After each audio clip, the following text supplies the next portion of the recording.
Com a tensão da Reverse Mountain finalmente dissipada, o Going Merry emerge das águas turbulentas da Grand Line. O log pose de nome, a bússola guiada por magnetismo revelada por Crocus, aponta firmemente para o primeiro ponto em sua jornada caótica, Whiskey Peak. O nome por si só já sugeria uma mistura de prazer e perigo, uma característica que a tripulação do Chapéu de Palha logo aprenderia a ser a marca registrada deste novo e imprevisível março. A ilha se elevava no horizonte como um convite irrecusável. O porto, embora modesto, exibia uma vivacidade frenética que contrastava bruscamente com a solidão enfrentada na base da montanha invertida. A tripulação, exausta pela jornada de vida ou morte e ainda abalada pelos mistérios de Crocus e Laboon, ansiava por um momento de descanso e suprimentos. Era com essa ingenuidade, herdada da previsibilidade do East Blue, que eles aceitaram o caloroso e barulhento acolhimento que os esperava no cais. Uma multidão de habitantes, liderada por um homem excêntrico e excessivamente cortês, que se apresentou como Igaron, o prefeito,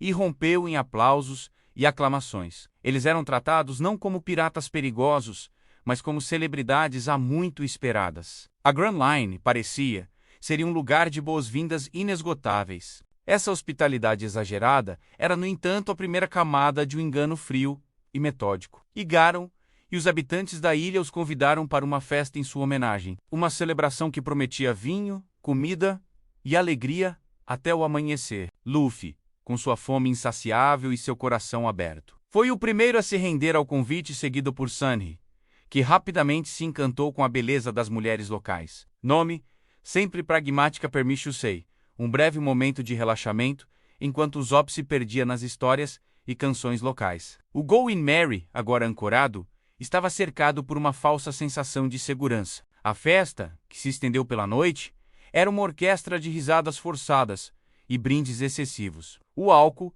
servido em grandes quantidades e com uma urgência questionável, tinha um propósito velado: induzir o sono profundo, neutralizar os reflexos e garantir que a tripulação estivesse no ponto de maior vulnerabilidade. O cansaço da longa navegação e a exaustão emocional acumulada na Reverse Mountain tornaram-se os cúmplices perfeitos da armadilha. A tripulação do Chapéu de Palha, conhecida por sua capacidade de sobreviver a batalhas, estava sucumbindo a um ataque muito mais sutil e traiçoeiro: a quebra da confiança humana. Enquanto a festa avançava para o seu clímax, apenas um membro da tripulação permanecia alerta. Com a mente e os sentidos afiados, Roronoa Zoro, o espadachim, com seu instinto predador, sentia o cheiro da falsidade no ar. O exagero da celebração, o brilho artificial nos olhos dos habitantes e a pressa em embriagar os convidados criavam uma discórdia invisível, que apenas sua natureza desconfiada conseguia captar. Zoro recusou a bebida,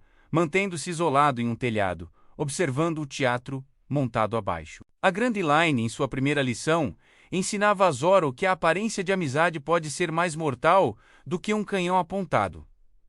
O simbolismo da festa era profundo. Ela representava o abandono total das regras morais que governavam o East Blue.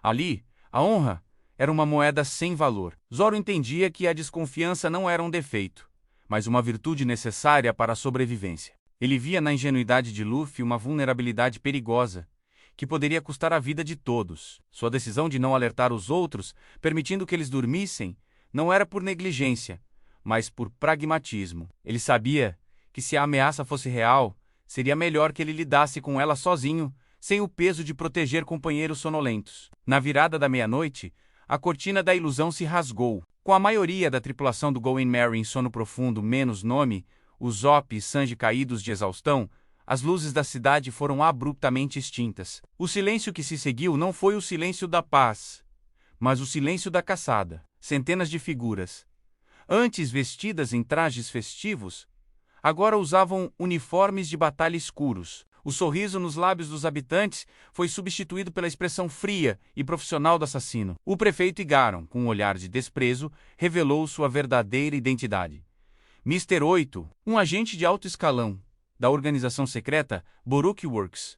O objetivo da Baroque Works era exposto. Eles não eram hospitaleiros. Eram caçadores de recompensas organizados, disfarçados como civis. Whiskey Peak era uma teia cuidadosamente construída para atrair piratas ricos exorilós, com a falsa festa e executá-los em massa. O lucro e a manutenção do segredo da organização eram a força motriz por trás de sua operação. O Going Merry, com sua recompensa incipiente, havia caído na armadilha. Mr. 8 e Garon comandava a legião de agentes que, agora, armados com espadas e pistolas, convergiam para o navio. A emboscada estava em pleno andamento. A tripulação dormindo estava cercada e a execução era iminente. No entanto, o único erro de cálculo da Baroque Works era Zoro.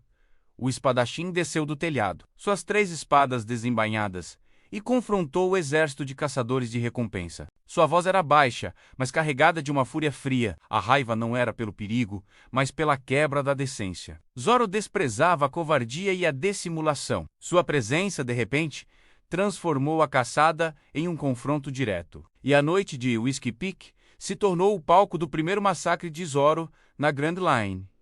Ele estava sozinho, mas não estava em desvantagem. O número dos inimigos era irrelevante para sua força. Zoro sabia que precisava eliminar a ameaça antes que o barulho despertasse Luffy e os outros, o que complicaria a situação. Ele iniciou seu ataque com a precisão de um cirurgião e a brutalidade de um demônio. Os agentes da Baroque Works, que esperavam uma vítima fácil, encontraram a morte em 3 lâminas. A noite de Whiskey Peak, antes preenchida por risadas e música falsas, foi silenciada pelo som metálico do aço e o murmúrio abafado dos corpos caindo. Zoro estava em seu elemento mais puro. A solidão do combate. Ele não lutava por glória ou por recompensa. Lutava pela sobrevivência dos seus e por um código de conduta, que havia sido grotescamente violado pelos caçadores de recompensa. Sua fúria não era explosiva como a de Luffy, mas sim fria, contida e letal, manifestada no movimento de suas 3 espadas, o Ado Ishimonji, Sandai Kitetsu e o Bashiri. Ele era a personificação da justiça implacável na escuridão. O Santorio de Zoro era uma dança mortal e precisa. As técnicas que ele usava eram rápidas demais para serem seguidas pelo olho humano, transformando os agentes da Baroque Works em meros obstáculos em seu caminho. Ele era um borrão verde e preto, movendo-se entre as centenas de inimigos com uma eficiência assustadora.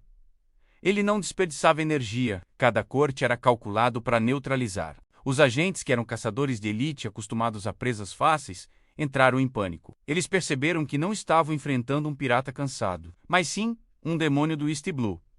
A estratégia da Baroque Works, baseada na covardia e no ataque furtivo, desmoronou diante da força bruta e da honra de um espadachim. Os gritos de terror eram esmagados pelo silêncio da noite, mas a destruição era inegável. Paredes eram cortadas, estátuas eram derrubadas, e o chão do porto rapidamente se tornou um tapete de corpos inconscientes. Zoro estava determinado a completar sua missão de silêncio. Eliminar a ameaça sem acordar a tripulação, evitando assim qualquer complicação ou pânico. Sua mente estava focada na Wado Ishimonji, a espada de Kina, que guiava seus movimentos com uma promessa silenciosa de se tornar o maior. Ele era o guardião silencioso de seus amigos inconscientes. Ele sentia o peso de cada vida que tirava ou neutralizava, mas aceitava esse peso como preço da liderança secundária, a sombra que protege o Capitão Sonhador. A hierarquia da Baroque Works foi exposta em meio à fuga desesperada dos agentes. Eles eram organizados por duplas, um homem com o número Mr.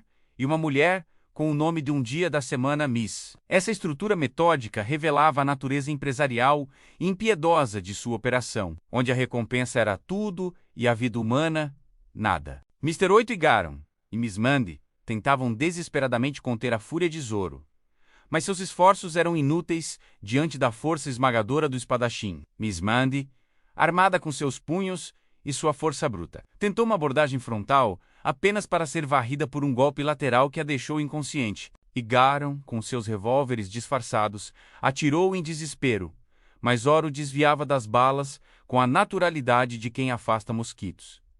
No entanto, o inevitável aconteceu. A violência do combate, apesar do esforço de Zoro, foi forte demais para manter o sono do capitão.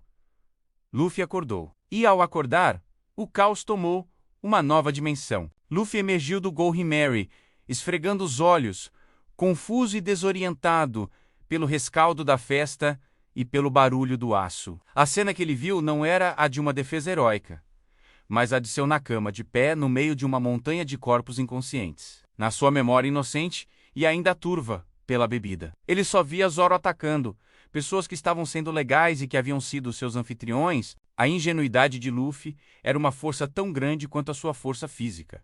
Ele não via a traição, apenas a violência. Ele não via a armadilha, apenas Zoro atacando pessoas boas. A raiva de Luffy, imediata, pura e desprovida de contexto, irrompeu. Ele confrontou Zoro, exigindo uma explicação para o que considerava uma crueldade injustificada e uma mancha na honra pirata que ele valorizava acima de tudo. O que você está fazendo, Zoro? Eles estavam sendo legais conosco. Você acabou com a festa. O grito de Luffy ecoou pelo porto desolado. E com um grito veio a ação.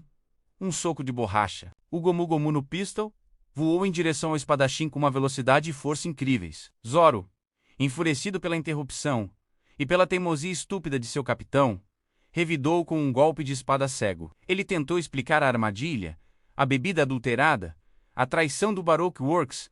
Seu idiota! Eles são caçadores de recompensa.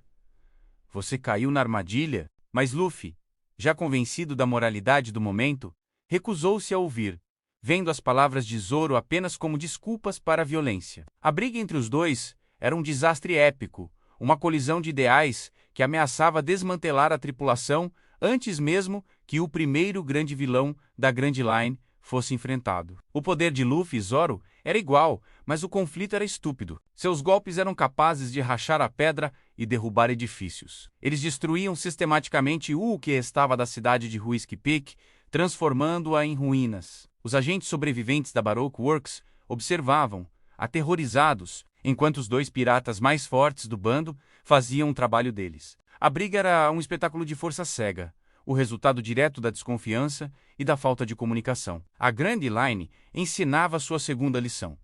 Às vezes, o maior inimigo está dentro da própria tripulação. Enquanto a briga atingia seu ápice, Miss Wednesday Vivi, que também havia despertado, estava observando o caos. Percebeu que a luta interna estava prestes a custar a vida de todos, incluindo a dela e a de Mr. 8.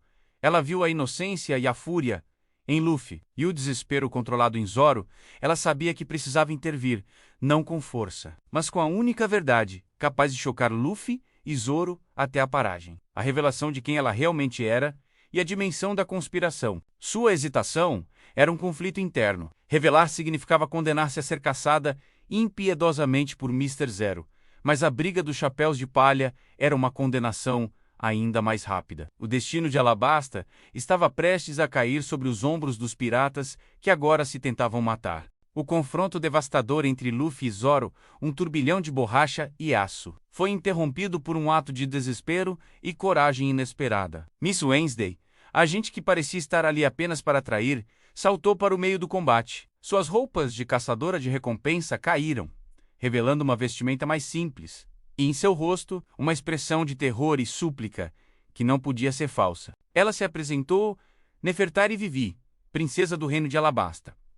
O choque da revelação era palpável. O nome da princesa era conhecido nos círculos do East Blue por sua ligação com o reino do deserto. A pessoa que eles viam como uma inimiga era uma nobre que estava há meses infiltrada na organização mais perigosa da Grand Line, arriscando a vida para salvar milhões de seu povo. O prefeito Igaro Mr. 8, que surgiu mancando da briga de Zoro, confirmou a história, identificando Osei como o capitão da guarda real e protetor de Vivi. O mal-entendido de Luffy e Zoro se desfez em um instante de vergonha e constrangimento. Vivi expôs a verdadeira natureza da Baroque Works. A organização era um exército secreto, dedicado à desestabilização de reinos, e a Grand Line não era apenas um mar de piratas, mas de manipulações políticas. Sua missão era expor o líder da organização, a mente por trás da conspiração que estava gerando uma guerra civil em Alabasta. Ela havia se infiltrado na organização, aguentando o peso da hipocrisia e do medo. Tudo para descobrir a identidade de Mr. Zero.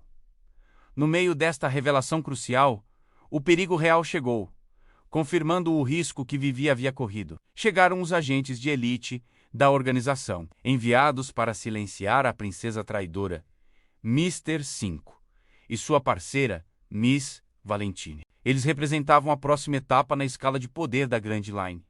Estes não eram meros caçadores. Eles eram usuários de Akuma no Mi, o poder que distingue Os verdadeiros perigos do março Mr. 5 possuía a Baku no Mi Fruta da Bomba, uma paramecia que lhe dava a capacidade de transformar qualquer parte do seu corpo em explosivos. Ele podia soprar bombas de seu hálito, atirar projéteis explosivos de seu nariz, ou usar o corpo como uma carga viva. Miss Valentine era usuária da Kilo no Mi Fruta do Peso, outra paramecia capaz de manipular seu peso corporal de forma extrema, oscilando entre o peso de uma pena, 1 quilo para voar, e o peso esmagador de 10.000 quilos, 10 toneladas para destruir o solo. O surgimento desses poderes transformou o campo de batalha em um teste de vida ou morte. Os ataques explosivos de Mr. 5 eram imprevisíveis e devastadores, forçando Zoro e Sanji a se moverem com velocidade e precisão para evitarem o contato direto. Miss Valentine, flutuando no ar ou esmagando o chão com um único pisotear, adicionava uma dimensão de ameaça vertical e horizontal. A luta se tornou uma dança desesperada de esquiva, onde a equipe de resgate de Vivi se tornou o alvo principal. Luffy, Zoro e Sanji, agora trabalhando juntos na defesa, precisavam proteger Vivi, que estava esgotada. Enquanto decifravam as fraquezas dos poderes das frutas do diabo, o combate era um teste brutal de sua capacidade de reação. Eles enfrentavam o desconhecido, um nível de poder que não existia no East Blue. Sanji usou sua velocidade e seu Diabo Jam para interceptar Miss Valentine, que tentava usar seu peso para esmagar Vivi. Zoro usou o Onigiri para desviar os projéteis explosivos de Mr. 5, mostrando que mesmo a fúria cega não poderia penetrar sua defesa de espadas. Mr. 5 e Miss Valentine se deleitavam com sua superioridade. Eles explicavam que a Baroque Works era uma força inevitável e que o plano de Mr. Zero estava em um estágio muito avançado para ser detido por uma princesa e seus novos amigos piratas. Eles zombavam da lealdade e da coragem de Vivi, vendo-a apenas como um alvo a ser eliminado. No clímax da luta e da perseguição, Igaron, o fiel protetor de Vivi, tomou uma decisão de sacrifício para criar uma distração final e garantir que Vivi e os Chapéus de Palha tivessem uma chance real de fuga. Ele se disfarçou como Vivi.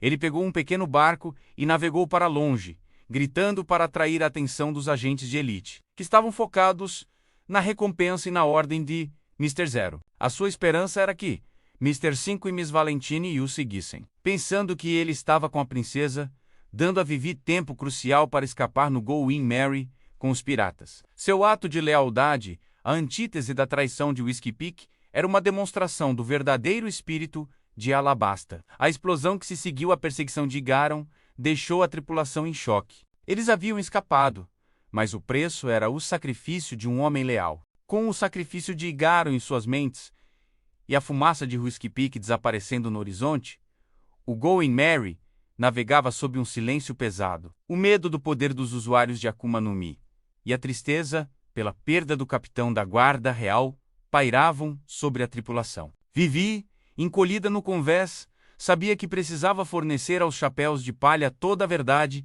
para justificar o preço que eles estavam pagando. Foi então que ela revelou o nome do homem que orquestrava todo o sofrimento: Sir Crocodile. O impacto dessa revelação foi mais forte do que qualquer golpe. Crocodile não era um pirata comum. Ele era um dos 7 corsários Shichibukai, um pirata que trabalhava diretamente sob a égide do governo mundial. Sua posição como Warlord lhe dava impunidade e cobertura legal para executar seus crimes. A Baroque Works não era apenas uma organização criminosa, era uma rede de espionagem e assassinato operando sob a proteção legal de um Warlord. E a Grand Line se revelava um lugar de sombras políticas e alianças perigosas, onde a pirataria se fundia com a alta política. Vivi detalhou o plano mestre de Crocodile, uma trama de manipulação climática e social. Crocodile não estava interessado apenas em assumir o reino de Alabasta. Ele estava interessado em algo escondido nas profundezas de seu país, um dos lendários Coloquelifs, as pedras que contêm a história proibida do mundo. Para conseguir isso, ele usava a Baroque Works para desestabilizar o país de uma forma que forçasse uma guerra civil. O método era engenhoso e cruel: o uso da Dance Powder Pó da dança. Essa substância é proibida pelo governo mundial, pois tem o poder de forçar a formação de chuva em uma área específica, deixando outras áreas sob seca. Crocodile estava usando a Baroque Works para distribuir o Dance Powder em cidades controladas pelos rebeldes, ou em áreas estratégicas fora da capital, fazendo chover artificialmente nesses locais. Enquanto isso, a capital, onde o rei cobra governava, permanecia sob uma seca devastadora e prolongada. A manipulação era perversa. A população, vendo que as áreas distantes recebiam a chuva abundante enquanto a capital sofria, foi levada a acreditar que o rei, cobra, estava guardando o precioso recurso hídrico para si mesmo. A fé no governo ruiu. Essa desconfiança gerou a rebelião em massa. Um exército rebelde pronto para derrubar o rei. O exército real e o exército rebelde estavam prestes a se confrontar, e o caos resultante daria a Crocodile a oportunidade perfeita para invadir, se apresentar como o salvador e assumir o controle total de Alabasta. O tempo era crítico. A guerra civil estava a dias, talvez horas, de explodir. A tripulação do Chapéu de Palha foi confrontada com a decisão moral mais difícil de suas vidas. Até aquele momento, Zoro, como sempre, defendeu o pragmatismo pirata. Nós somos piratas, não heróis. Não nos metemos em guerras de reinos. Lutar contra um Warlord é um suicídio de alto nível. Nami, preocupada com a recompensa sobre suas cabeças e a segurança financeira da tripulação, concordou. Sanji e Usopp estavam divididos entre o medo de um Warlord e a empatia pela situação desesperadora de Vivi. A decisão final, no entanto, pertencia a Luffy. Ele havia testemunhado a coragem de Vivi em se infiltrar e o sacrifício de Igaron. Ele sentiu a injustiça e a traição inerentes ao plano de Crocodile. A ideia de alguém manipular a esperança e a sobrevivência de um povo inteiro com uma mentira o revoltou profundamente. A sua raiva não era apenas pela ameaça à Grand Line, mas pela crueldade da conspiração. Foi um momento de clareza, raro em sua personalidade, que Luffy tomou a decisão que mudaria o curso de sua jornada. Ele parou o debate, olhou firmemente para Vivi e declarou: "Não me importa que ele seja um Shichibukai, nem que você seja uma princesa. Seu reino está sendo manipulado. Isso é uma brama. Nós vamos levar você para casa, Vivi. E nós vamos chutar o traseiro desse crocodilo." A decisão de Luffy selou o destino do bando, transformando-os de piratas errantes em salvadores de um reino. A promessa era um voto de guerra contra um dos maiores poderes do mundo. A partir daquele momento, a tripulação do Chapéu de Palha assumiu um papel que ia além da busca pelo One Piece.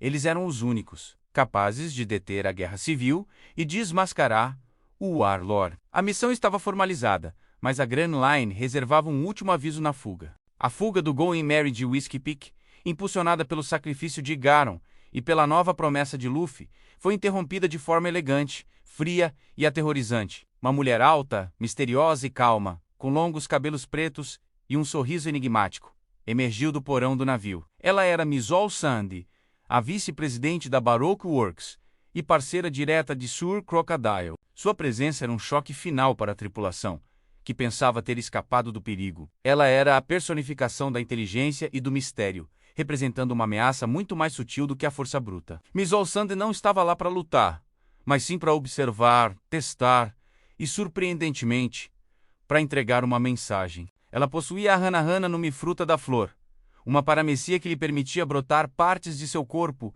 em qualquer superfície próxima, uma habilidade que ela usava com uma graciosidade sinistra e um domínio total. Ela demonstrou seu poder brotando um braço no rosto de Zoro, congelando-o instantaneamente. Sua força não era bruta, mas de controle total e manipulação, mostrando que na Grand Line o poder também residia na astúcia. Ela explicou que havia testemunhado a briga de Luffy e Zoro e a luta contra Mr. 5 e Miss Valentine. Seu sorriso sugeria que ela estava se divertindo com a ingenuidade da tripulação. Mizol Sandy revelou que Garon havia sido interceptado e possivelmente eliminado, deixando o destino dele ambíguo para a tripulação, e que a tentativa de fuga de Vivi era fútil. Ela, no entanto, poupou a vida de todos por ordem de Crocodile. A razão para serem poupados era clara.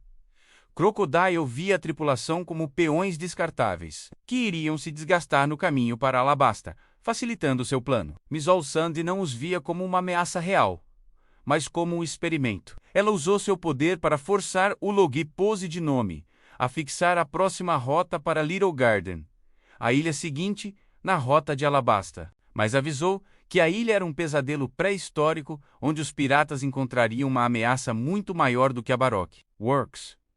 Miss All Sandy representava o lado intelectual e sombrio da Grand Line. a arqueologia proibida e o conhecimento perigoso. Ela mencionou sutilmente os poneglyphs e a história perdida do mundo, piscando para o conhecimento que a marinha temia. Sua conversa era um jogo de gato e rato, onde ela se divertia com a ignorância dele sobre o mundo. Sua intervenção era um ato de domínio, mostrando que a Baroque Works estava sempre um passo à frente. Com a missão de resgate de Alabasta firmemente em mente, Vivi, decidida a proteger seus novos amigos, pediu-lhes que a chamassem de Miss Wednesday, pelo menos até chegarem a Alabasta. A mentira era uma proteção para o seu reino, e para eles, caso fossem capturados pela Baroque Works. A tripulação do Chapéu de Palha, após o confronto, finalmente deixou Whiskey Peak para trás. No horizonte, uma nova visão surgiu, um prenúncio do perigo da Grand Line, que ia além dos Warlords.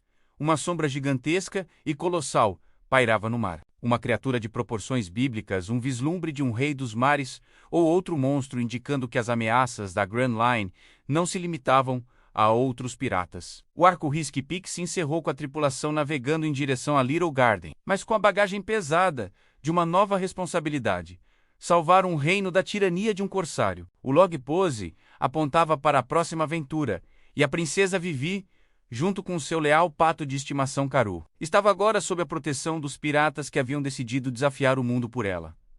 A jornada para Alabasta havia realmente começado, mas a pergunta que fica é: será que Crocodile já tinha planejado a chegada de Vivi ao bando? Deixe sua opinião nos comentários. Agora, os Chapéus de Palha estão a caminho da ilha mais perigosa que eles já viram. A próxima parada é Little Garden, um pesadelo jurássico, onde o tempo parou há milhões de anos. Não perca a próxima saga. Se inscreva no canal Anime Saga e ative o sininho para não ficar de fora dos próximos vídeos sobre as sagas e todos os arcos de One Piece e atualizados em tudo sobre animes.